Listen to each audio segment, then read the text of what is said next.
Hyderabad public gardens లో నిర్వహించిన ప్రజాపాలన దినోత్సవంలో ముఖ్యమంత్రి రేవంత్ రెడ్డి కీలక వ్యాఖ్యలు చేశారు. కృష్ణా గోదావరి నీటి వాటాల విషయంలో రాజీ పడబోము అని స్పష్టం చేశారు ముఖ్యమంత్రి. 2047 నాటికి $3 ట్రిలియన్ ఎకానమీని మారుస్తామని చెప్పారు. హైదరాబాద్ ను ప్రపంచ స్థాయి నగరంగా తీర్చిదిద్దుతున్నామని తెలిపారు సీఎం రేవంత్. మూసీ ప్రక్షాళనతో కొత్త ఆర్థిక వ్యవస్థని సృష్టిస్తామన్నారు. ఈ ఏడాది డిసెంబర్లో మూసీ అభివృద్ధి పనులు ప్రారంభించనున్నట్లుగా వివరించారు. డ్రగ్స్ మాఫియా వెనక ఎవరున్నా కూడా కటకటాల వెనక్కి పంపించాల్సిందే అన్నారు. ఫామ్ హౌజుల్లో జరిగే డ్రగ్ పార్టీలపై ఉక్కుపాదం మోపుతామన్నారు. అంతేకాదు 30,000 ఎకరాల్లో ఫ్యూచర్ సిటీ నిర్మించబోతున్నామని స్పష్టం చేశారు. ఫోర్త్ సిటీకి అడ్డంకులు సృష్టిస్తున్న వాళ్లకు ప్రజలే బుద్ధి చెప్పాలన్నారు సీఎం రేవంత్. డ్రగ్స్ మాఫియా వెనక ఎంతటి పెద్దవాళ్లున్నా సరే ఎవ్వరిని వదిలిపెట్టబోము అంటూ వార్నింగ్ ఇచ్చారు సీఎం రేవంత్ రెడ్డి.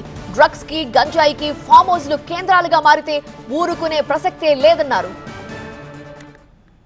ఎంత పెద్దవారు ఉన్నా, ఎవరు బంధువులున్నా, ఎవరు మిత్రులున్నా ఎవరిని ఈ ప్రభుత్వం వదలదు. వాళ్ళ పట్ల కఠినంగా వ్యవహరిస్తుంది. రాజకీయాలలో వాళ్ళకు హోదాలు ఉండొచ్చు, ఆ హోదాలలో ఉన్న వాళ్ళకు బంధువులు ఉండొచ్చు, ఆ బంధువులకు ఫామ్ హౌజులు ఉండొచ్చు. కానీ ఫామ్ హౌజులు డ్రగ్స్కో గంజాయికో కేంద్రాలుగా మారి ఇలాంటి వాటిని ప్రోత్సహిస్తామంటే ఫామ్ హౌజుల్లోనే కాదు, బొక్కలో దాచుకున్న మా పోలీస్ వ్యవస్థ లాక్కొచ్చి మరి కటకటాల వెనకాల వేస్తుంది. ఇతర దేశాల నుంచి కొంతమంది ఇక్కడికి వచ్చి శాశ్వతంగా ఇక్కడనే స్థిర నివాసం ఏర్పరచుకొని ఈ వ్యాపారాలను కూడా చేస్తుండ్రు. మా పోలీస్ వ్యవస్థ వాళ్ళ పట్ల కూడా ప్రత్యేకమైన నిఘా పెట్టింది. ఖచ్చితంగా వాళ్ళందరిని కూడా పట్టుకుంటాం, వాళ్ళందరినీ కటకటాల వెనకాల తోసేస్తాం. ఈ తెలంగాణ రాష్ట్రాన్ని గంజాయి డ్రగ్స్ రహిత రాష్ట్రంగా దేశంలోనే ఆదర్శమైన రాష్ట్రంగా తీర్చిదిద్దడానికి మన వ్యవస్థలు అన్నీ పనిచేస్తున్నాయి. మీరందరూ సహకరించాలి. తల్లిదండ్రులందరూ కూడా ఆలోచన చెయ్యాలి.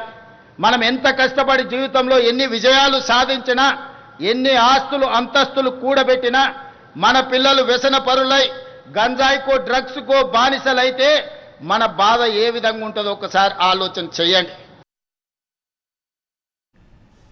మూసీ అభివృద్ధి పనులను ఈ ఏడాది డిసెంబర్లో ప్రారంభిస్తామన్నారు రేవంత్. ప్రపంచ పర్యాటకులను ఆకర్షించేలా మూసీ ప్రాజెక్టును అభివృద్ధి చేస్తామన్నారు. ప్రపంచ పర్యాటకులకు తెలంగాణ చరిత్రను అందించడానికి ఈ మూసీ నది పరివాహక ప్రాంతాన్ని ఈరోజు అభివృద్ధి చేయబోతున్నాం. ఈనాడు హైదరాబాద్ చార్మినార్ ప్రాంతంలో వెళ్తే కాలు తీసి కాలు పెట్టలేని పరిస్థితి. ఉస్మానియా ఆసుపత్రికి వెళ్తే ఆ దుర్గంధంతో మనం చనిపోయే పరిస్థితులు ఉన్నాయి. వీటన్నిటిలో మార్పు రావాలి. ఈ మార్పు తెలంగాణ అభివృద్ధిలో భాగస్వామ్యం కావాలి. వీటి కోసం నా ప్రభుత్వం నిరంతరం ప్రయత్నం చేస్తుంది. ఈ ప్రయత్నంలో ఒడిదుడుకులు వచ్చినా నిటారుగా నిలబడి అడ్డుకుంటాం, అభివృద్ధిని ముందుకు తీసుకువెళ్తాం.